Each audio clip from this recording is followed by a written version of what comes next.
Next up is part 2 of Hello, Dr. Lou. Let's see where the story takes us. They say marriage is the graveyard of love, but between me and Luke Nien, there wasn't even any love to begin with. So I felt more like a wandering soul trapped in some purgatory. Right after we finished the marriage registration at the Civil Affairs Bureau, he headed straight to the hospital, tossed me his apartment key, and vanished without a trace. Being alone in his apartment was unbearably dull, so I ended up moving back to my old rented room. Not at home. A few days later, I finally got a text from him. I let out a bitter laugh, so he finally remembered I existed. Out with a friend, I typed the message while strolling down the street with my best friend, Lin. Are you off work today? I sent another text, but it sank like a stone into a pond. No reply. Not even a ripple.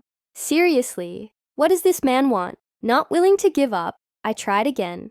Want to have dinner together tonight? Still nothing. I gave up. Shopping felt meaningless, and the more I thought about it, the more annoyed I became. Not many people knew I had gotten married. But Lin knew everything. Wait, you guys got married and haven't even slept together yet. Her eyes widened in shock. He's really busy, I mumbled, embarrassed. Even I found that excuse laughable. Busy or not, men still have needs, you know. Lin's words startled me. She had a point. What if he already had someone else? I suddenly remembered the pretty female doctor who invited him to dinner that day. But then again, we didn't have any real feelings for each other. Maybe he only married me because of family pressure. What right did I have to keep tabs on him? The thought left my heart in complete chaos.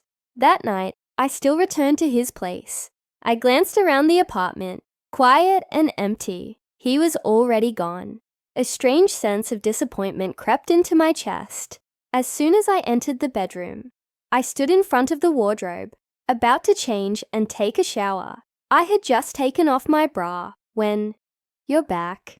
His voice was groggy, like he had just woken up. Startled, I instinctively covered my chest with both arms. When I turned around, I saw half of his face peeking out from under the blanket.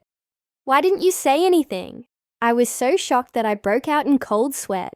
He pulled the blanket down a little and leaned up slightly, his gaze landing directly on my body. "Did you really not know I was here? Or was it on purpose?" He chuckled softly, tilting his head back to look at me. "You jerk." After disappearing for days, the first thing he did when he showed up again was tease me. What a complete scoundrel. I angrily grabbed the nearest jacket and threw it on.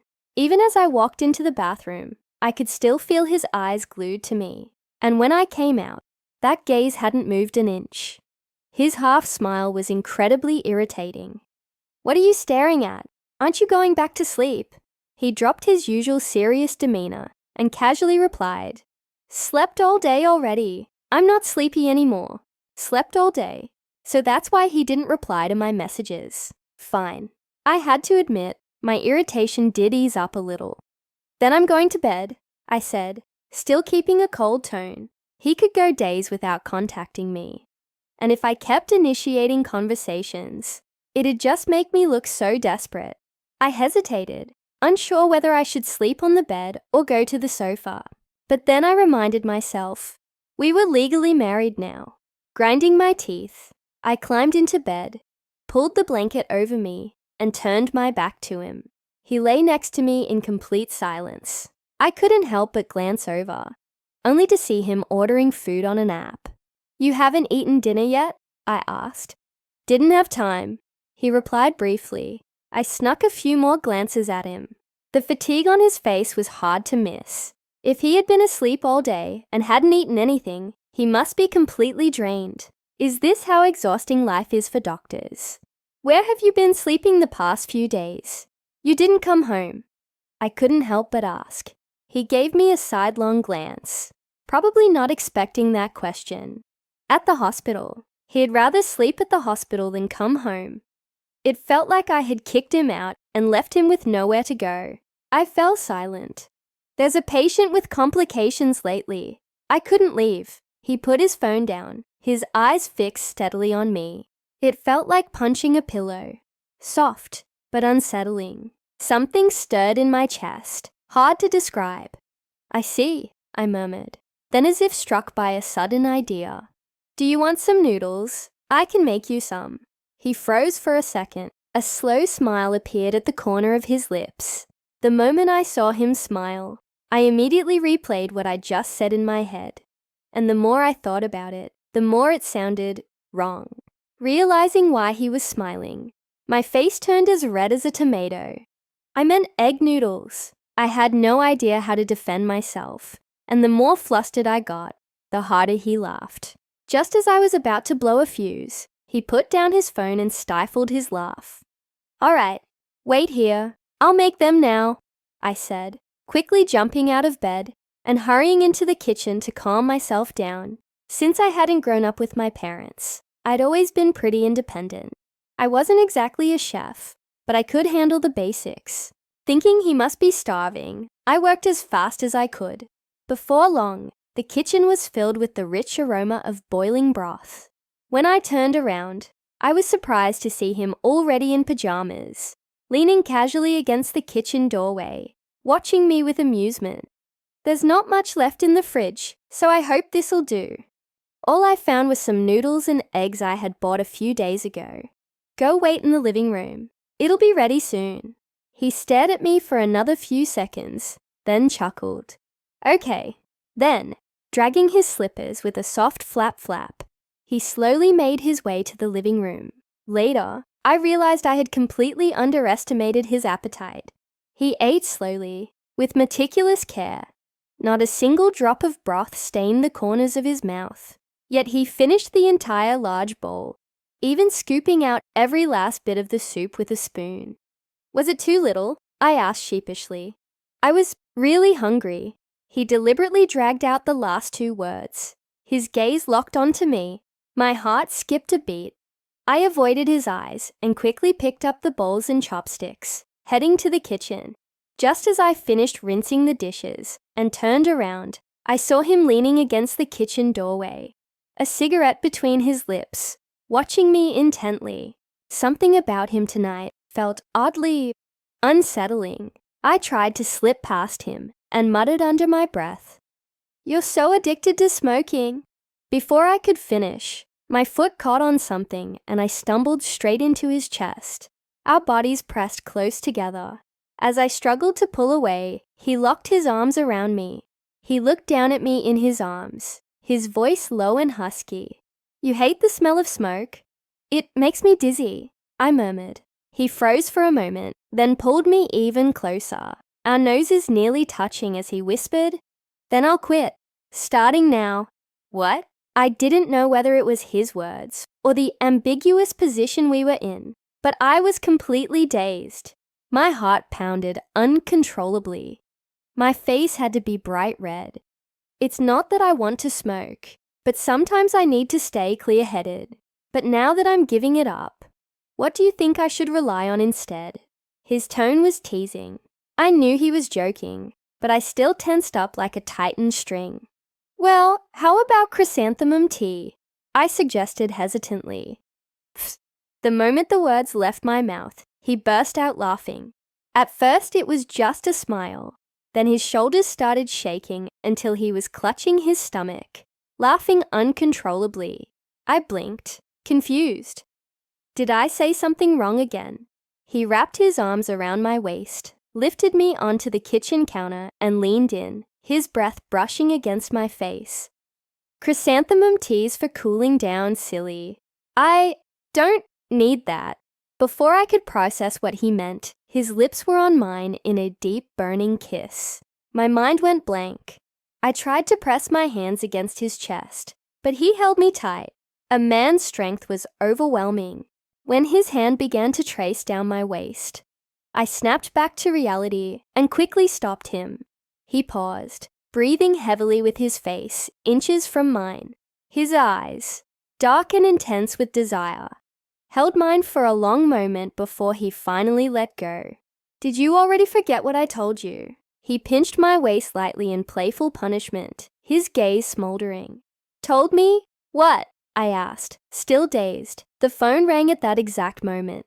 He glanced toward the living room, hesitated for a second, then let go and walked out to take the call. Only after he left did I finally dare to breathe again. My head was still spinning when he returned, his expression now calm and serious. I have to go to the hospital. You should get some rest. Don't wait up. He left in a hurry. The door slammed shut behind him, leaving behind a hollow stillness. I sat alone in the kitchen, my mind completely blank.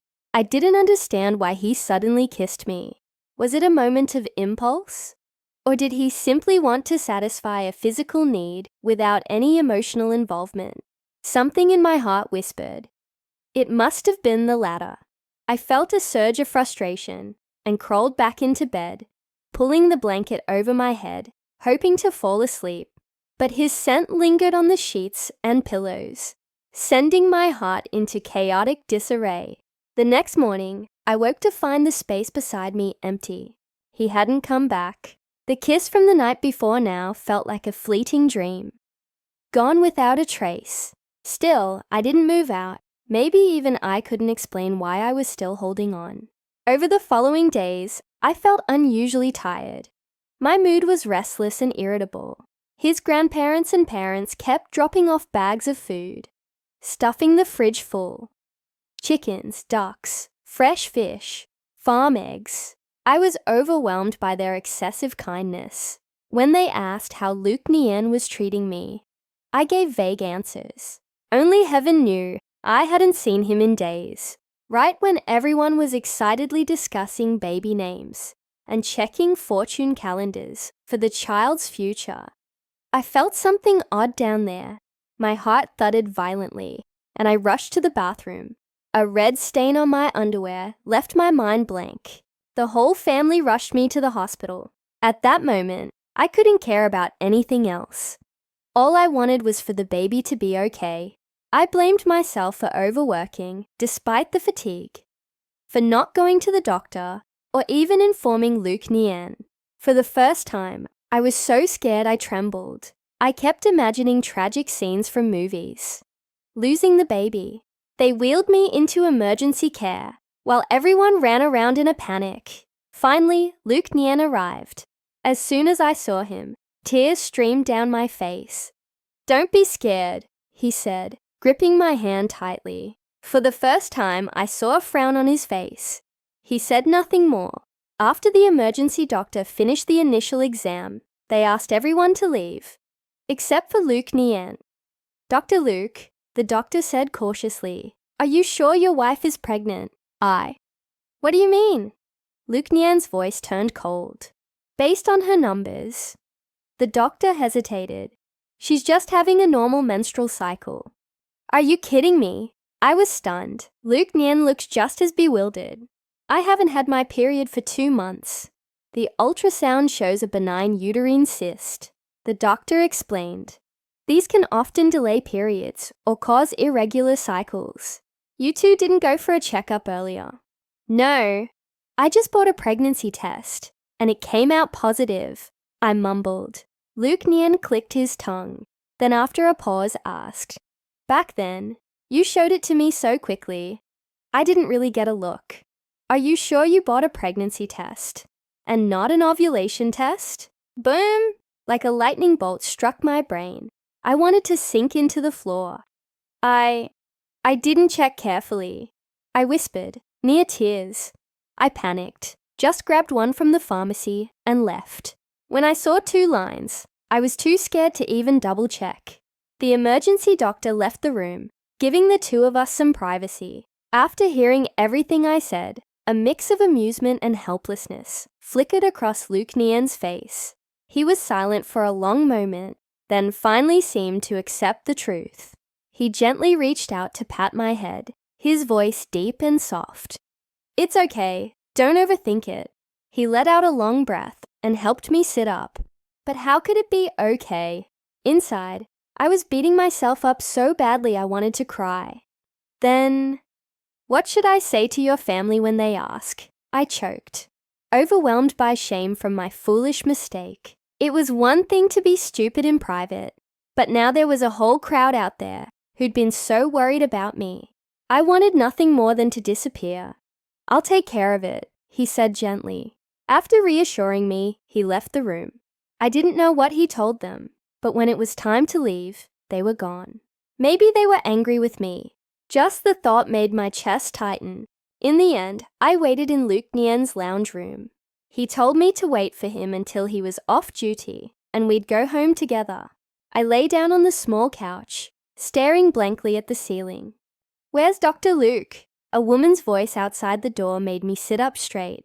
"He's in the operating room now," a young nurse replied. "He barely slept last night. Why schedule him for surgery again?" The patient specially requested him for the follow-up procedure. I knew I shouldn't overthink it, but hearing she said he hadn't slept, my mind couldn't help drawing its own conclusions. "Dr. Luong, your big day must be coming up soon, right?" "Not any time soon," came the dreamy reply, full of joy. "Still a long way to go." I wasn't trying to eavesdrop, but those words made the back of my neck go cold. My whole body felt weak, my mind a chaotic mess. I quietly slipped out. The next time I came to, I was standing at a crowded intersection. People hurried past, no one noticing the girl with puffy, tear-swollen eyes. As I thought about the past few foolish days, more tears slid down my cheeks. I didn't know how long I cried, but once my tears ran dry, I hailed a cab and went to his place to pack up all my things. Back at my apartment, I edited the message on WeChat over and over again before I finally hit send. It contained only one sentence. "Let's get a divorce." Maybe in his eyes, I was still just a stubborn, immature girl. From the rushed marriage to this sudden call for a divorce, it must have all seemed like one of my impulsive little dramas. Want to get married? Do it. Want to break up? Say the word. Just a childish lover who never grew up. But even if I had wanted to hold on, I didn't have the right anymore. I realized I was nothing but a burden to him, to his family. I felt so utterly useless. That Dr. Luong really was the same woman I'd seen before. They worked together, ate together. They looked so natural, so fitting, like they belonged. And me, what was I even doing there? I didn't belong, so I had to step back. That kiss the other night. In the end, it must have just been a moment of heat. It meant nothing. After sending the message, I turned off my phone and buried myself under the covers. I wanted to sleep and forget everything. But in the middle of the night, I woke up to that familiar, cramping pain. My period had returned with a vengeance, and it tore through me mercilessly. Dragging my aching body out of bed, I boiled some water to warm a compress for my stomach. While waiting for the kettle, I couldn't help it. I turned my phone back on. I scrolled and scrolled, fingers trembling, and just like that, my heart sank to the bottom. He hadn't replied, not a single word. Maybe he was busy. Maybe there was an emergency at the hospital.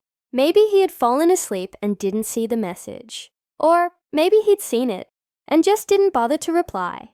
I came up with every possible excuse to defend him, but even I couldn't convince myself. All I felt was how utterly foolish I'd been. Why did I naively hope he'd try to hold on to me? Clutching the heating pad tightly, I curled up under the blanket, alone in my tiny room. The more I thought about it, the more my nose stung. Then came the tears, hot and silent, rolling down without end. I hadn't even dared to tell my mother. How would I explain this ridiculous mess? She would scold me surely. Tell me how foolish I was to let things become such a humiliating farce. I didn't sleep all night. At 7 a.m., groggy and worn out, I dragged myself into the bathroom. Out of habit, I glanced at my phone and froze. A message. Awake yet? Open the door. It was from Luke Nan. My heart clenched. I checked the timestamp. 6:30 a.m. Half an hour ago. Had he been waiting all this time? Panic rising, I rushed to the door, terrified he might have already left. He was never one for patience. But as I opened the door, there he was, leaning against the wall, eyes half closed, lazily flicking the ash from a cigarette between his fingers. Click. The sound of the door caught his attention. He slowly lifted his gaze. Those cold, distant eyes locked onto mine, making my heart skip a beat.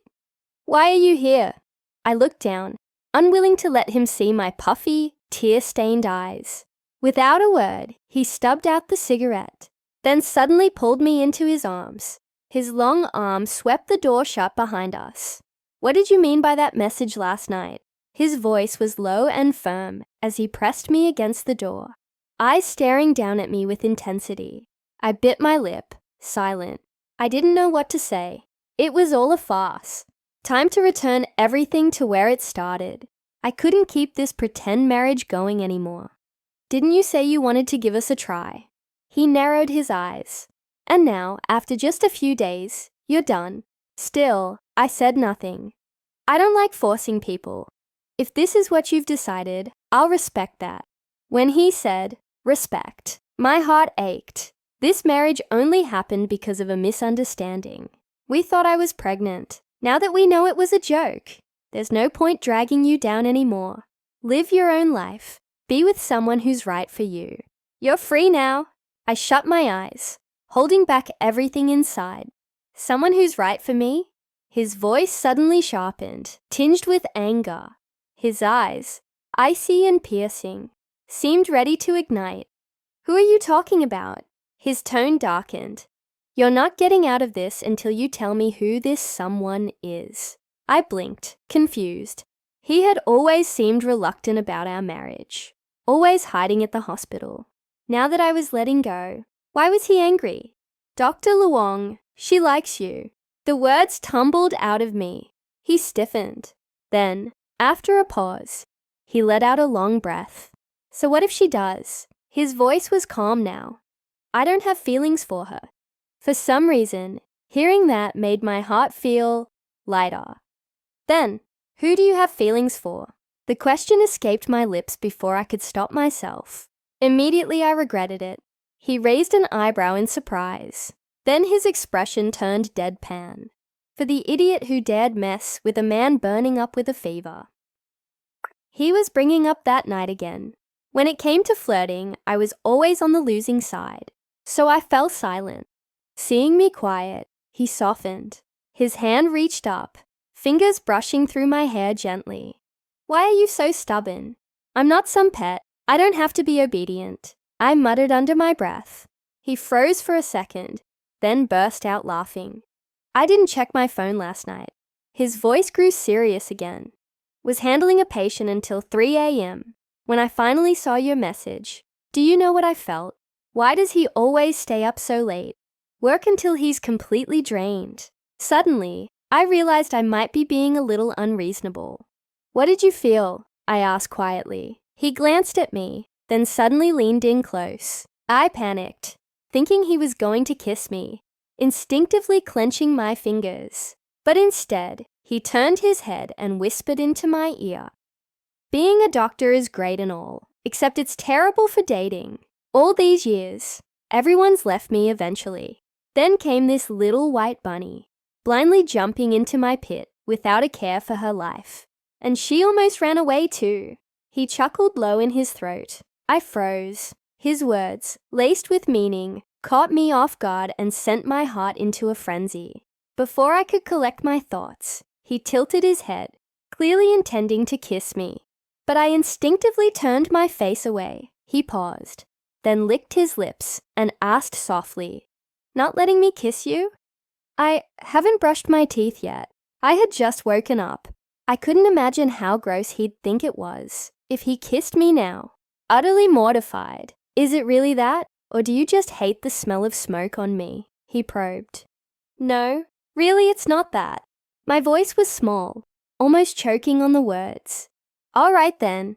Without warning, he wrapped an arm tightly around my waist and lifted me up. I let out a startled gasp and clung to his neck. What are you doing?" "Brushing teeth," he said simply, carrying me to the bathroom.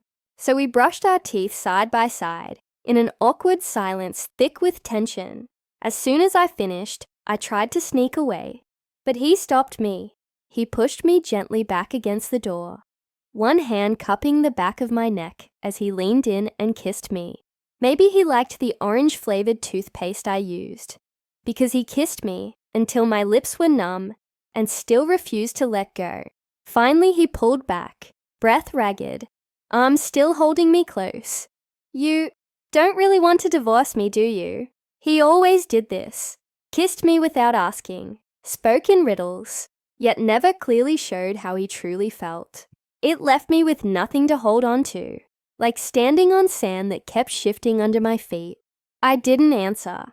He stared at me, and when I remained silent, he scoffed coldly. "What? Want me to do it again?" "No." I lowered my head in embarrassment. Why did it sound like I was the one begging for kisses? Sure, kissing him was intoxicating, but I wasn't that shameless. "Then don't provoke me," he said, pinching my waist. "Do you know how hard it is for me to hold back?" My heart jolted. Of course I knew. I could feel exactly what he was holding back just moments ago, when we were pressed so close. Now that he said it outright, my face burned red. "Don't always be like this," I murmured. What I wanted was clarity. I tend to overthink when it comes to relationships. My mom says I'm too serious, too naive. Even if someone's just joking, I'll end up agonizing over it for days. If you don't actually like me, but keep saying things like that, I'll get confused. I won't be able to eat or sleep. I'll keep trying to figure out what you meant. Were you joking or I couldn't finish? The words stuck in my throat. Ever since I was young, I'd been too serious about everything. People teased me for not knowing how to take a joke. So, I learned to say important things in a casual tone, or to bury them deep inside just to fit in. Like this rushed marriage, I debated for so long before saying yes. Afraid Luke Nien would think I was too intense, too rigid. Afraid I couldn't properly express myself. It's not that I couldn't live without him. But once we were married, I wanted to hold on. I didn't want him being vague with me while still flirting with others. Even if I pretended not to care when he didn't come home, every time he returned, my heart couldn't help but race. "You really are such a fool." He frowned and gently pressed his finger between my eyebrows. "If I hadn't already taken a liking to you, even if I'd never touched a woman in my life, I still wouldn't have lost control the first time we met." Wait, what? What did he mean by that? He liked me from the first time we met? Was that even possible? Or was he just making things up? The next morning, he pulled me back into bed and lay there with me for a long time. His entire body radiated exhaustion, but he still held my hand tightly, refusing to let go. Half asleep, I heard him muttering to himself. That night I was having dinner at the hotel. "I saw your students playing around, being noisy, but you were sitting quietly in the corner, all curled up. From the moment I laid eyes on you, I couldn't look away. I thought, how could someone look so calm and gentle? If I could be with someone like her, life would be so much more peaceful." Wait, you were secretly watching me. I gasped in disbelief. Back then, I didn't even notice he was there. I had been preparing to confess to my longtime crush that night. But before I could say a word, he brought his girlfriend along. Years of silent affection crumbled into a pathetic joke. All I could do was force a smile, bury the pain, and sit there in silence. Then you suddenly lifted your glass and started drinking. I was stunned, watching you down one cup after another. And then you stormed straight into my room. He narrowed his eyes, tightening his grip around my waist. You kissed me passionately while crying your eyes out. Definitely left a lasting impression. Oh God, kill me now. How could I have done something so mortifying? Sobbing and kissing him at the same time. That was beyond embarrassing. Please, just forget about that night. I winced and pleaded, wishing I could erase that memory from his mind. Not a chance, he bit my earlobe playfully. Unless next time, I can make you cry and kiss me like that again. Might leave an even stronger impression. I got the hint, loud and clear, and shut my mouth. Before he could say anything more outrageous that would leave me blushing to the tips of my ears, I quickly escaped from the bed. Go back to sleep. I'll head to the market and cook us something. What do you want to eat? I asked. He closed his eyes and smiled lazily. Anything you make is delicious. Fine. No more questions. I changed clothes and left. Strangely, love really was like a magical elixir. The most precious gift you could give someone dear. Last night, my stomach had hurt so much it felt like my heart was being stabbed. But just a few sweet words from him had chased all the pain away. He really was a great doctor. He could heal anything. On the way to the market, my steps suddenly felt light as air. I came home with groceries and cooked a few dishes. He didn't wake up until late in the afternoon. During dinner, he ate while chuckling to himself. Why do you keep laughing? I asked. Every time he laughed, my heart would squeeze a little tighter. You're pretty good at cooking, he said, picking up another piece of pork rib and chewing slowly. Living alone gives you a lot of time, I replied casually. I don't really have any hobbies, so I just focused on learning how to cook. Of course, I didn't mention that I had poured every secret recipe I knew into this meal, just to please him. Lucky me then, he smiled at me. The food at the hospital is awful.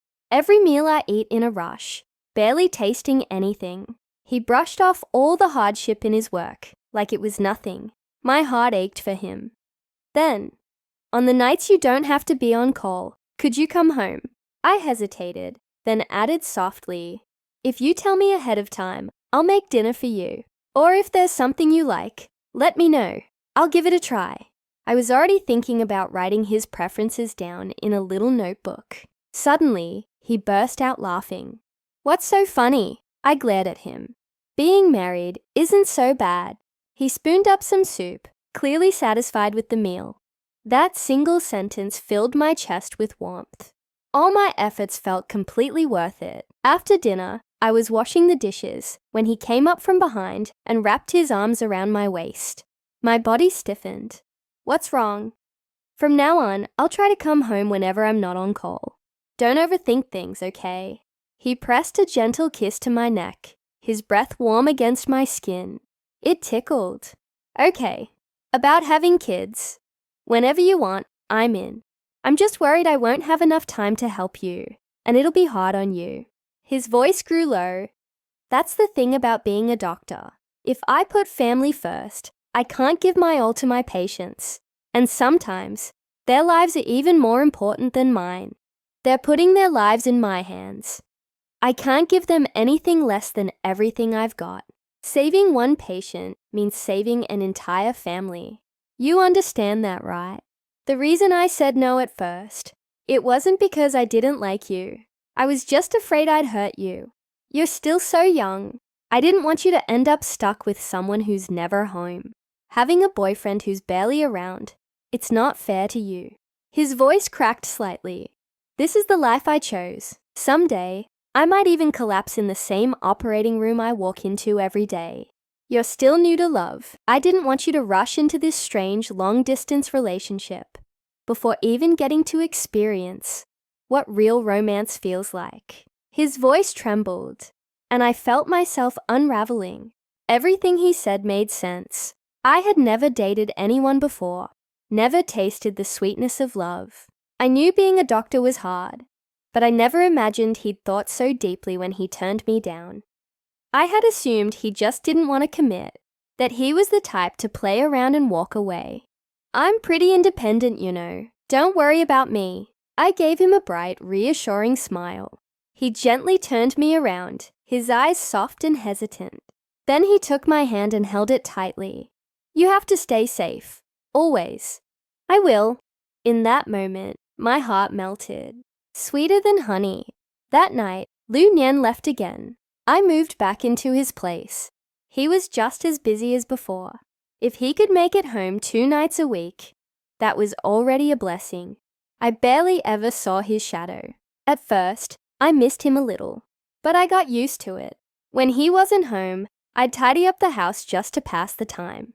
Sometimes I'd visit his grandparents and parents. They didn't bring up the past. They just told me to relax, that we were still young and there would be plenty of chances to have children.